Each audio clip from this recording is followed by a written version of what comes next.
Hello, नमस्कार दोस्तों। अपन ने राष्ट्रपति, उपराष्ट्रपति और अटॉर्नी जनरल ये 3 टॉपिक कर लिए थे। अध्याय वो पहला था, मतलब कार्यपालिका से संबंधित जो अध्याय था संघ का। आज है संघ से संबंधित अध्याय 2 है और उसमें विधायिका यानी संसद, पार्लियामेंट, व्यवस्थापिका से संबंधित जो प्रावधान है वो अध्याय 2 में है। अनुच्छेद 78 तक अपन ने पीछे कर लिया था। अनुच्छेद 79 में संसद का गठन।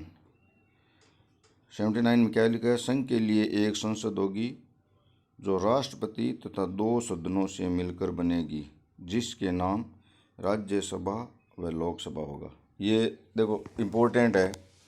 संसद की बात आते ही आप राज्यसभा अगर लोकसभा कर दोगे तो गलत हो जाएगा।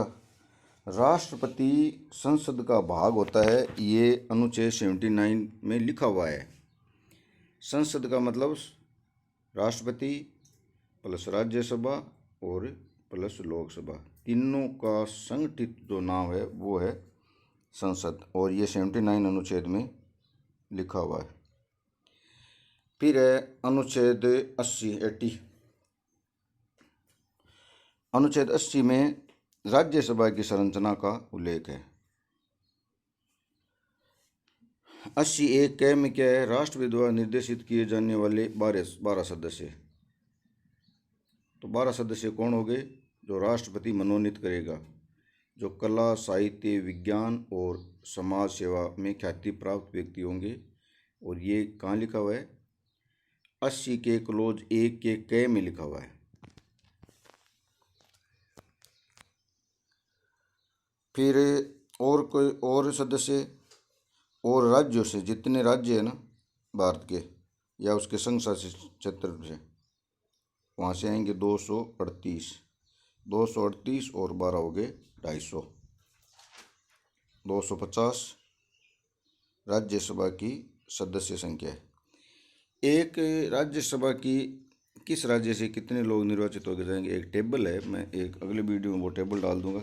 जैसे राजस्थान से राज्यसभा के लिए 10 सदस्य निर्वाचित होकर जाते हैं। 80 का क्लोज 2 है, राज्यों यानी संघ राज्य क्षेत्र के स्थानों का आवंटन 4थी अनुसूची में लिखे गए। अपने वापस मेमोराइज कर लेना। संविधान के जो अनुसूचियाँ मैंने पढ़ाई थी ना, 4थी अनुसूची में किस राज्य से कितने सदस्य निर्वाचित होकर जाएंगे इसका उल्लेख है, और संविधान में लिखा हुआ है 80 के क्लोज 2 में।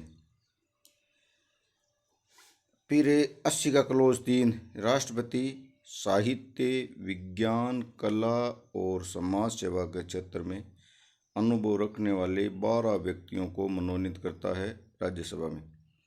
एक बार इससे पिछले जो फर्स्ट ग्रेड की भर्ती हुई थी ना, कॉलेज स्कूल व्याख्याता की, उसमें ये क्रम पूछा था कि राष्ट्रपति 12 व्यक्तियों को मनोनीत करता है, उनमें संविधान में सही क्रम क्या है? तो ये सही क्रम ये है, पहले साहित्य आएगा, फिर विज्ञान आएगी, फिर कला आएगा और फिर आएगी समाज सेवा।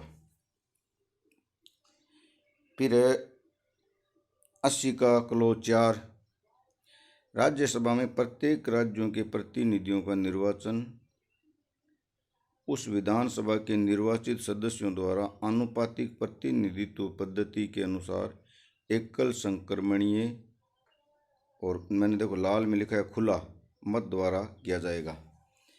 मतलब जैसे राजस्थान से जो 10 लोग जीत के जाते हैं ना, देखो राज्यसभा एक स्थायी सदन है, तो ऐसे तो है नहीं कि सबका सब चुनाव एक बार हो जाता है। 1-3 सदस्य हटते जाते हैं हर 2 साल बाद में।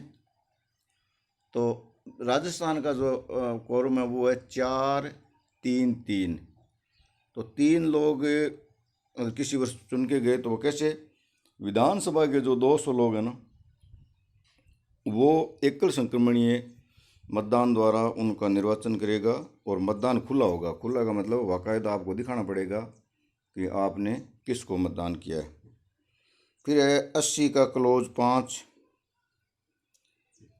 संघ राज्य क्षेत्रों के प्रतिनिधि ऐसी रीति से चुने जाएंगे जो संसद विधि द्वारा स्थापित करे।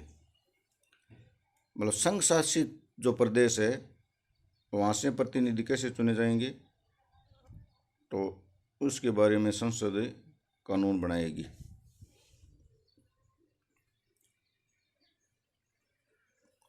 एक नोट डालो, राज्यसभा संसद का द्वितीय या उच्च सदन है। देखो, लोकसभा और राज्यसभा में कोई फर्क नहीं है, न तो कोई उच्च है न कोई निम्न है। लेकिन अपन नकल कर रहे हैं ब्रिटेन की, तो ब्रिटेन में जो लॉर्ड सभा है वो उच्च सदन है और लोक सदन को निम्न या द्वितीय सदन माना जाता है। इसीलिए अपन ने भी मान लिया कि राज्यसभा उच्च सदन है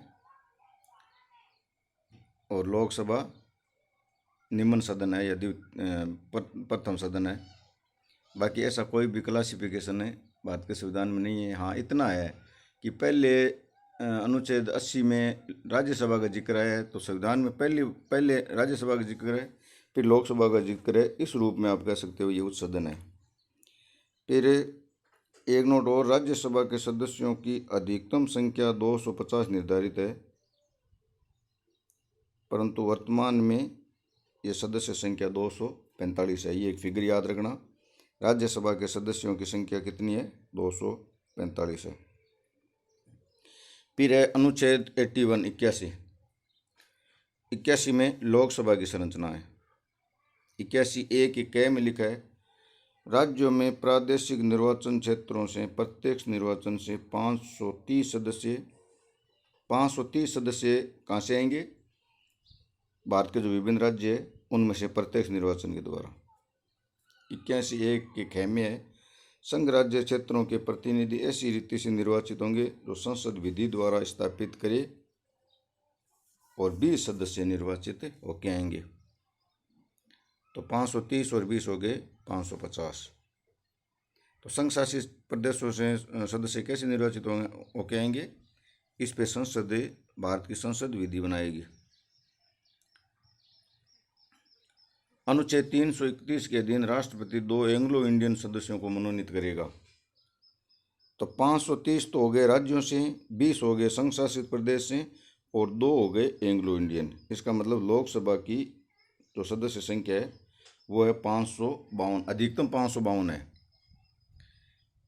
किस राज्य से कितने लोकसभा के सदस्य आएंगे, इसमें भी एक मैं वीडियो डाल दूंगा, एक टेबल दी हुई है।